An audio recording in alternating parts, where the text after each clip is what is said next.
তাই বেটা তুই আবার মাছ খাস কেন? তুই কাদা বলে না, গলায় কাটা উঠবে না? আলু ভর্তা দিয়ে খা। ডাল আর ভাত একসাথে হজম হয় না। সাবধানে যাবেন মামা। এটা রাখো তাইলে, তোমার ঈদের বকশিস। হ্যাঁ, আর তুমি বাড়ি যাবো না আজকে? বাড়ি কিভাবে যাবো বলেন মামা? কেন? হোস্টেলে বন্ধ হয়ে যাইতেছে, আপনার রুমমেট তো যাইবো না।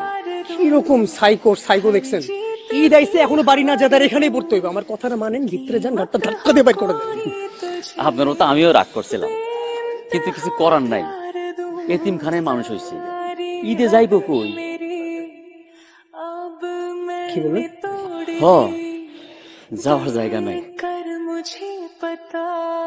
তাড়াতাড়ি বাড়িতে চলে আসো।